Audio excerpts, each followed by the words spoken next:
Hello and welcome to this week's update.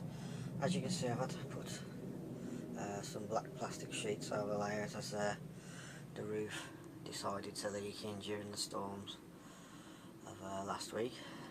Thursday was the worst here. So Friday I fitted a new roof on top of the existing roof, so now I've got two roofs and with the storms we had on Saturday night it was totally dry. I've just left these down as a precautionary measure, just for now. Get the winter out of the way, just to make sure there's no anything damp water still left in these, behind this cladding. So if it does decide to drip down, it'll only drip down there. But I've had no more leaks since. Everything else in here, this side of the shed's fine, no problems at all. This is how heavy the rain was. I mean, some people in this country are absolutely terrible. Lost their homes, some of them, haven't they? I shouldn't really moan about having to fit a new roof above a shed.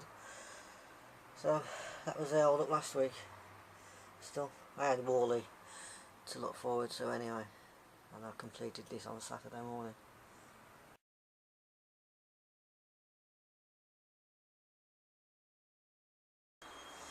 Right, what I've done is just put the bridge in place, put some tins of paint on top just to add for a bit of weight, as the bridge hasn't been in place for a week or so now.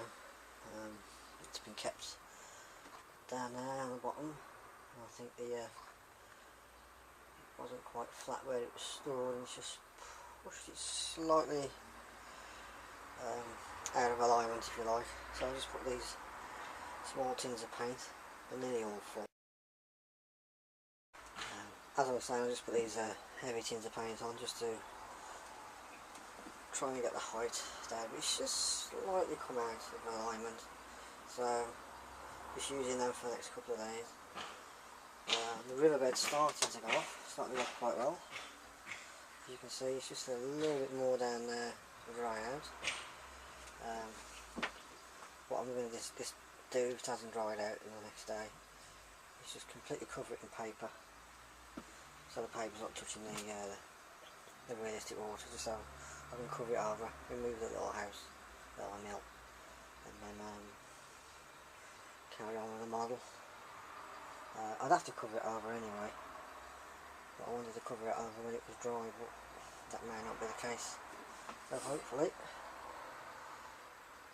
next week I can start doing that area.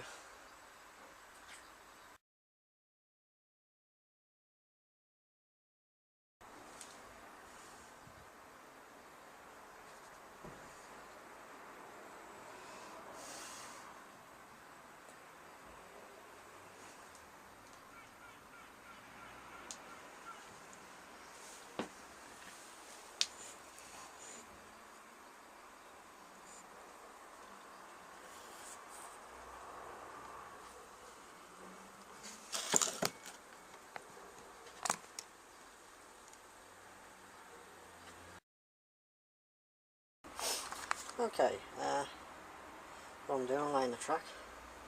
What I do, I normally cut a section out when I'm going around corners.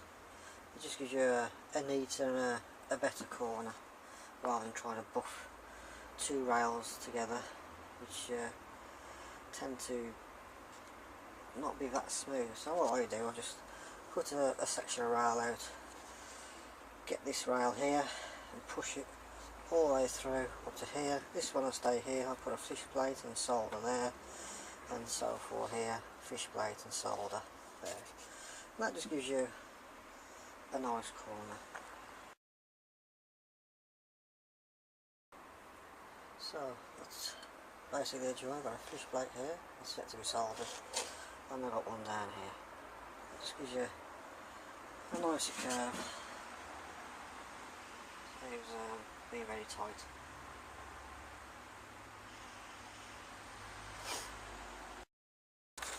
Right, all I'm doing is feeding the line up to join it to that one, where I'll snip some of the shoes off, then slide in the fish plate, and then I'll push this line back so you get a few of the sleepers showing, and then that will go up to there again, the same thing with the fish plate, and that'll give you a join there and a join there, and it just makes it a bit smoother. It just takes out all the pressure of having one join there, so all you've done, you just relieves the pressure off the curve.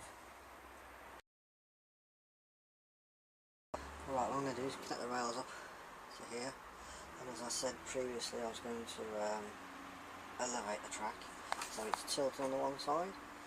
That's why I've only put the pins every now and again on this side of the track, so when you tilt it, you're not putting pressure on any of the sleepers in the middle of the track, because we'll be putting packing, I'll be using plastic strips underneath this side, and we'll hold it together using this side until the glue's gone off, and then I'll obviously test it all before I put the ballast down. It's nice to be having some track back around here, and maybe I'm going to start on more scenic work. And you guessed it, the scenic realistic water has still not gone off. Just waiting for that section down there now to dry. That's been over a week.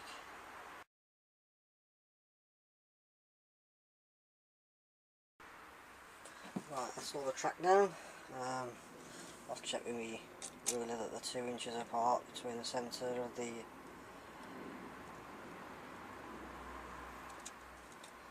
centre of the sleepers so from each other. They seem to be 2 inches apart, so that's okay. You can get a Pico track gauge thing for a few quid. I'll just use a tape measure. You can't go wrong with it, because you keep them roughly about 2 inches apart. It's slightly a little bit more over on that end, just to allow for the curve, but other than that, it's only a few, like an eighth of an inch if that. It's probably than that. It's a little bit wider, just to allow for the overhang with the coaches and stuff. But yeah, that's it.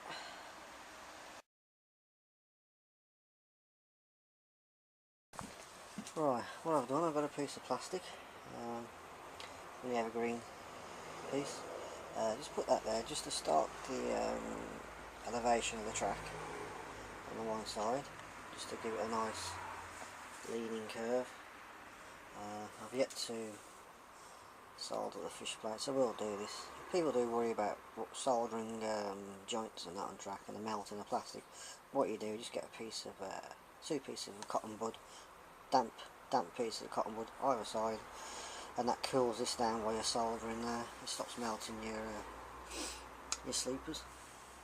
So that's what I've done at the moment. Just put that in, and then I'll continue along and maybe just slightly increase the lean on the curve as it goes round.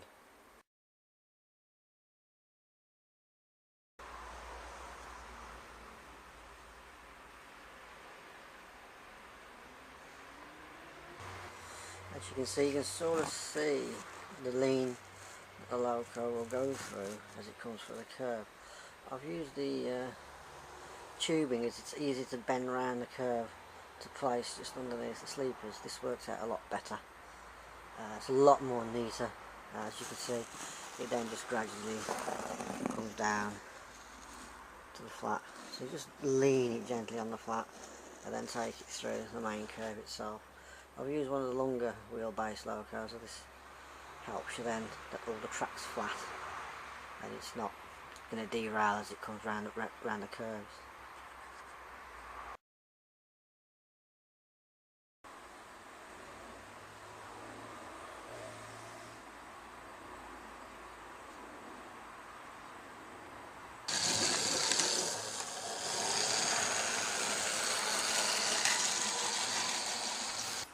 Right, all I've done, I've put the tubes around now underneath the sleepers of the track, and all I've done is held them in the pins so they don't spring out. This will be all done when it's all been glued in.